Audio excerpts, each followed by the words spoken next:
Days of Our Lives spoilers, October 9th. Will Chad's life fall apart as the Hortons celebrate Jennifer? Salem. In the quaint, yet perpetually turbulent town of Salem, there are two types of storms. Those that rage with thunder and lightning, and those that brew in the silent, wounded hearts of its residents.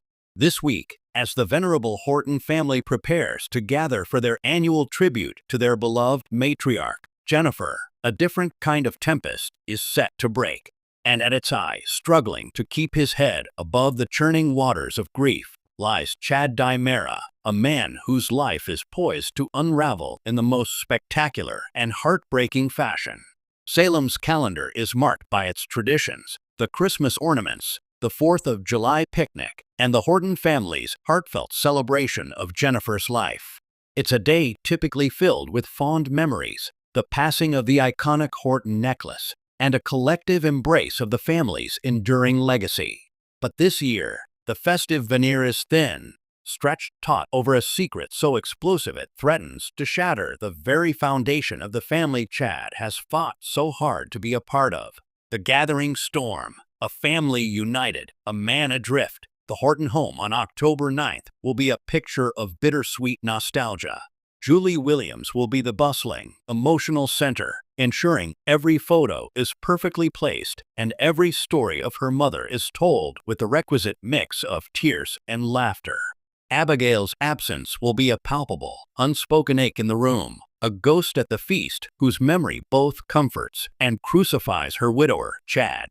Chad has been trying so hard to be strong for his children, an insider close to the Dimera family reveals. He's been leaning on Thomas and Charlotte, using them as his anchor. But this event, this specific gathering that so intrinsically links to Abigail and her mother, it's tearing him apart. He's going through the motions, but inside, he's a ghost himself. Chad is expected to attend the celebration, a testament to his loyalty to the Horton clan. He will smile, he will hug, he will even share a tender memory of Jennifer. But his eyes will tell a different story, one of a man drowning in a sea of unresolved grief and fresh, searing betrayal. The secret in the shadows, a revelation forged in fire. The catalyst for Chad's impending collapse is not a sudden, single event, but the culmination of a secret that has been festering in the dark corners of the Dimera mansion. For weeks, Chad has been plagued by inconsistencies in the official narrative surrounding Abigail's death. A misplaced file from the Salem PD, a cryptic comment from a drunken Clyde Weston, a bank statement with a mysterious withdrawal made days before the tragedy. These are the puzzle pieces Chad has been obsessively collecting. His investigation, conducted in the dead of night after tucking his children into bed, has led him to a devastating conclusion. Someone in his inner circle, someone he trusted implicitly, knew that Abigail was in imminent danger and did nothing to prevent it. The prime suspect, according to our sources, is none other than his own cousin, Stefan Dimera. Stefan, who has always harbored a complex and possessive love for Abigail, was allegedly presented with credible information about a threat against her life.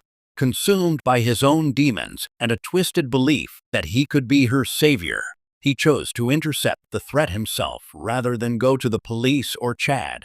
His plan, born of arrogance and obsession, failed catastrophically.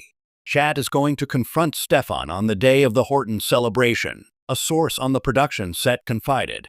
The irony is brutal. While the Hortons are celebrating a life of love and light, Chad is descending into a personal hell, confronting the man whose inaction he believes makes him complicit in his wife's murder. The dialogue is some of the most raw and powerful we've seen this season.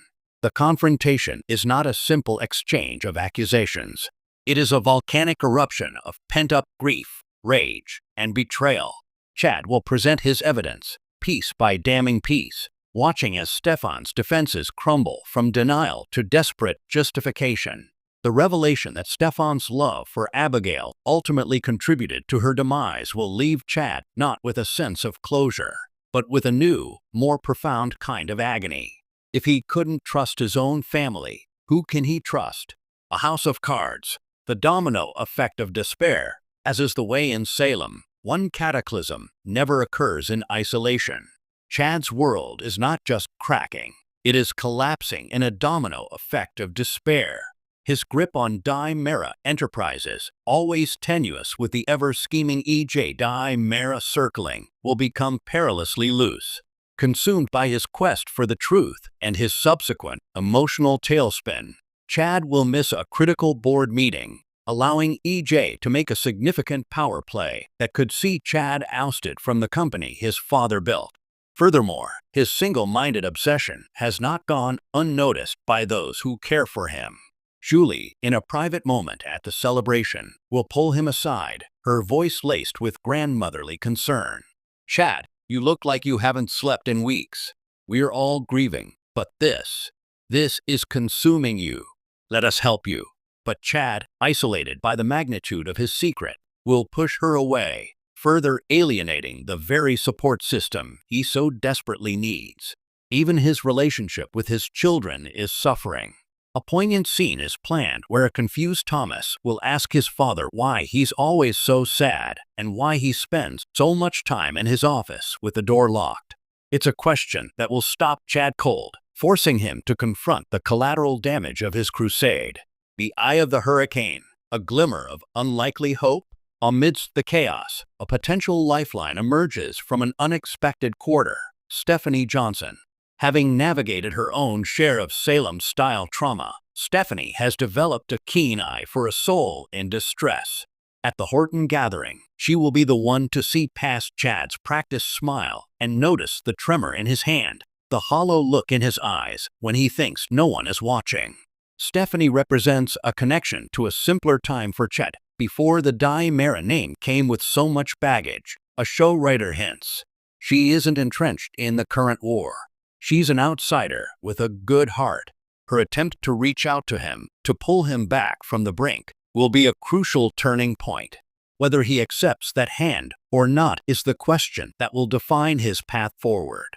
Their interaction is brief, a touch on the arm, a few quiet words on the Horton porch as the party carries on inside, but it carries the weight of possibility. It's a reminder that even in the darkest of times, a single point of light can pierce the shadows. October 9th, a day of reckoning. October 9th in Salem will be a study in stark contrasts. Inside the Horton house, there will be laughter, tears of remembrance, and the warm, steady glow of family. It is a celebration of a legacy built on love, honor, and resilience. Just miles away, in the cold, opulent silence of the Mara study, a legacy of a different kind will be playing out. One of secrets, betrayal, and vengeance. Chad Mara, the boy who fought to be a Horton in a family of Maras, will find himself trapped between these two worlds, his heart and his future hanging in the balance. As the Horton family raises a toast to Jennifer, Chad will be left with the ashes of his own happiness, forced to decide whether he will let this revelation destroy him completely or if he can find the strength, perhaps with an unexpected ally, to forge a new path from the wreckage. One thing is certain, the man who walks into the Horton celebration will not be the same man who leaves. His life is falling apart, and the pieces that remain will change the landscape of Salem forever. Tune in to Days of Our Lives on October 9th to witness a celebration that will be overshadowed by a shattering confrontation, a family tested, and one man's desperate fight for truth in a town built on lies.